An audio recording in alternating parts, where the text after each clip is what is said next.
everyone, so I've done a little bit of shopping recently and I thought I'd show you some of the things that I picked up. And I know you always tell me that I buy really expensive products, way too many high-end brands, but I've actually been really into kind of the drugstore high street type makeup at the moment. So I'm going to show you some of the things that I picked up over the last few weeks, and there was a big boot splurge in there as well. They were on 3 for 2 and that's just an offer I can't refuse. So I did go a little bit overboard with the glitter nail varnishes. I really wanted to get a few shades from the new SE, I think it's called the Luxe Effects collection, which is just 5 pure amazing glitters. But they didn't have it in stock in the store that I went into, so I kind of overcompensated and bought a few other ones from different brands. So the first one I picked up was the No. 7 Nail Effects in Sun Rays, and it's a really pretty gold glitter. But I actually tried this on the counter. They had some testers out, and you don't always get the opportunity to try nail varnishes before you buy them. But I noticed that as well as the kind of big chunks of gold in it, it also has this really fine kind of darker glitter to it. It's not quite black, but it's just a really kind of dark goldy brown colour, but it just gives it this really antique-y kind of burnished gold effect. So instead of being quite bright and standout gold, it just has this real subtle look to it, so I really like that, so I got one of those. I also picked one up from Maybelline, and this is from their Brocade collection. Is it Brocade or Brocade? I don't really know how to pronounce that, but this is called Woven Skyline, and again it's got this real chunky gold glitter in it, but it's shot through with some kind of grey silvery colour, so it just gives it more of like a 3D tonal effect rather than one pure colour. I got 2 colours from the Maybelline collection. This is just a pure kind of red, this is called Downtown Red, but I thought those two would look really nice together, so that one all over with kind of an accent nail with that one, but it's a really pretty kind of dark glittery colour. The last glitter colour that I picked up was from Rimmel, and when I saw this it actually really reminded me, really random, of a dress I used to have when I was younger, which was like this really bright sequiny green dress, so bringing back a bit of 90s nostalgia with this one. But it's a really dark kind of two-tone effect glitter. It's blue, kind of like a peacocky bluey green, but when you kind of twist it in the light it's got this purpley silver kind of look to it, so it's like a duochrome, I think that's what they call them. It actually goes on really easily. You only need about 2 or 3 coats with it, and it goes really thick and opaque, so there's like a base colour in it too, which means you don't have to put a nail varnish on first and then put the glitter on top, which is really handy and saves time.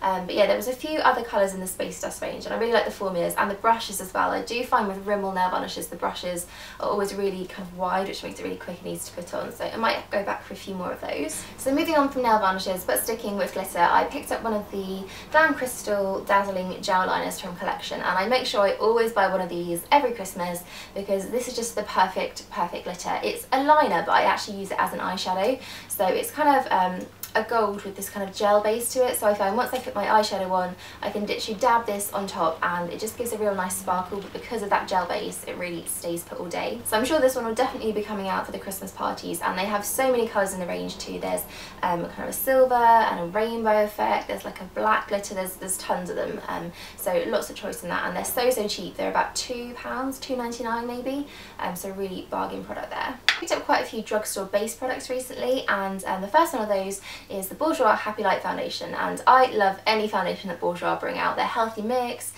Serum, all the variations of that one, and they used to have one called Bio Detox that I really liked. I don't think they make that one anymore though, unfortunately, but this is their newest edition, and it's supposed to be just a very luminous brightening foundation. I don't think it's quite as much coverage as the Healthy Mix, but it just gives this real kind of smoothness to the face. It's got kind of a really different finish to it, so it's not glowy, it's not dewy at all, but it has this real inner radiance, almost like a satiny velvet type finish, I'd say. I do find the only thing with Bourjois is the colours, they just are never really that good. I think they've actually brought out a new colour specifically for this range. This is number 50 Porcelain, and I usually buy number 51, which is vanilla, I think.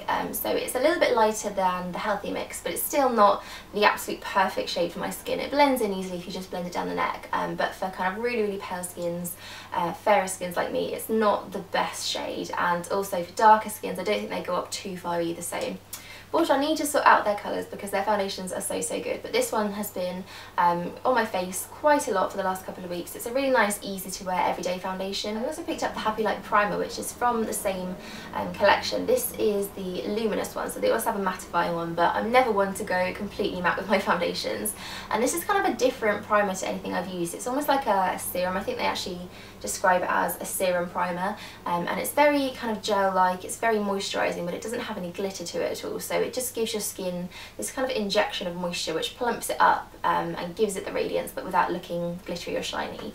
So I've been really liking using those two together. It gives my skin this real nice plumped effect. So of course I do like some kind of sparkly, glittery type thing in my base, and I actually picked up the Revlon Photo Ready Skin Lights Face Illuminator, and I've been eyeing these for quite a while. I think they used to just have the pink and the peach one, and I never really could choose between the colours, but then they brought this one out which is called Bare Light, and it's literally just a skin tone colour, and it's really shot through with this kind of glow to it, so it's got tiny particles of shimmer similar to their Photo Ready foundation, but again it doesn't look glittery on the skin at all. But I like to kind of put this on my cheekbones, down my nose, just to highlight the high points of my face, but also sometimes mix it in with foundation.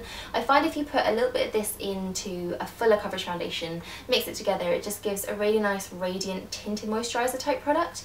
So for days when I don't want to wear too much on my skin, I've been doing that. One thing I do find with this, if I use quite a lot of it, it does make my skin a little bit greasy. I have kind of combination oily skin, and it does kind of sit a little bit heavily on it, so if you have really oily skin, it might not be best to put this all over, but definitely on the cheekbones, on the tops of that, it doesn't really affect my skin too much. So I also picked up this Instant Radiance highlighting stick from No. 7, and I thought this looked really similar to the Benefit WhatsApp highlighter, which I've kind of been eyeing up for a while, but I thought it might be a bit too kind of warm tone for my skin, whereas this one's quite a light pinky champagne-y colour, and it's got really smooth texture to it. So once you've done your foundation, just dab a little bit on wherever you need it and then blend it in with the fingers. And I find with some kind of stick highlighters and cream highlighters, they tend to take my foundation off, whereas this just goes on so smoothly, it doesn't make it move at all, which is really handy. It's nice for giving just a real dewy look to the skin, so it's quite sheeny and quite brightening, but it's nice if you like a real glow to your skin. Another product I picked up from No. 7, I've been quite into their range at the moment, is the Stay Perfect mascara, and you should all know that I always buy this. I absolutely love it. It's probably my third or fourth one, and I find this is the perfect mascara for my bottom lashes. I used to get really bad smudging with whatever product I used. It would just kind of flake, or I'd have panda eyes after about an hour, but this one just absolutely stays put, doesn't budge all day long, so I always pick up one of those. So next I picked up a few things from Soap & Glory, and I saw this brown pen and I immediately just grabbed it and threw it into my shopping basket because I've been looking for something like this for such a long time. It's actually got, well, it's double-ended, it's got just a regular kind of twist up pen in there, and then it's got this little kind of felt tip type nib, and it's a really fine, almost like a liquid brow pen. I think this is actually very similar to the Succu brow pen, which I've never actually tried before, but I know Lisa Eldridge always uses it in her videos. She's a really big fan of it. So you can just really create every little individual brow with it, really draw on each hair, which I think just gives a much more natural look. And I've kind of been using it in combination with the pencil on the end, so drawing on really kind of natural volume with that side, and then just filling in any little real major gaps with the colour on the end, which is a little bit darker. But I think brows are something that the drugstore products aren't always the best for, but this has definitely changed my mind about that. This is going to be really kind of a regular feature in my makeup routine, I think. I also picked up one of their new Sexy Mother Pucker lip lacquers. This is in the colour Watcher Coral, and I find these are really similar to the Rimmel Apocalypse lip lacquers, but they're a lot more moisturising. There's a lot more kind of to them, so they last better throughout the day. The colour fades down a little bit, but the moisture really stays packed in. So if you have quite dry lips, these are really nice. I think I kind of prefer the Rimmel ones just because of the colours they do and the way the colour stays, but this is just a really nice kind of everyday shade for the lips, so I like to put it on with the applicator and then just dab it in with my fingers because I find that kind of makes the colour look a bit more natural. So I noticed that 17 had a little bit of a rebrand, and they changed quite a few of their products, and I have always liked their lipsticks. I was looking at the new colours that they had, and I saw this one. This is called Make an Entrance, and it's just a really pure bright orange, and I've actually been thinking about getting the Rimmel, I think they're called the Moisture Renew lipstick in Love with Ginger, which is kind of doing the rounds on the blogs at the moment, a really bright standout orange. But I actually tried it out and I wasn't too convinced by the formula. It's quite greasy and really sheer and didn't have a lot to it, whereas this one's a bit more creamy, it feels nicer on the lips, but it's got a slightly more satiny matte texture to it, which I do prefer when it comes to a bold lip. It's actually quite similar, I'd say, to MAC Morange, but not quite as bright and in your face, but I do love a good orange lipstick, so I think it's a really nice drugstore alternative. So the very last product that I bought was from Rimmel, and I don't think I've actually tried an eyeshadow from Rimmel since I was about 11 or 12, and I saw this palette and I was just really interested by the colours that it had. This is called the Glam Eyes Brixton Brown palette, and it's just a really warm collection of brown tones, which I thought would be really nice for a smoky eye, or just, you know, blended out on their own for more of a natural look. But they've got quite a few matte colours in there, which I think is kind of rare to find in a drugstore brand. So there's a matte kind of light brown, and I think there's kind of a slightly shimmery, slightly matte darker brown, and then there's a really intense kind of pure champagne gold highlight, which I've been using kind of on the inner corners of my eyes. And then this really, really pretty kind of orangey, browny, almost like bronze colour in the middle, which I haven't yet tried, but I think that would be amazing all over the lid. And then we've got a really nice dark kind of greyish brown, which I've been using as like an eyeliner. So I thought they were just a really nice collection of colours that you wouldn't normally see from a drugstore brand.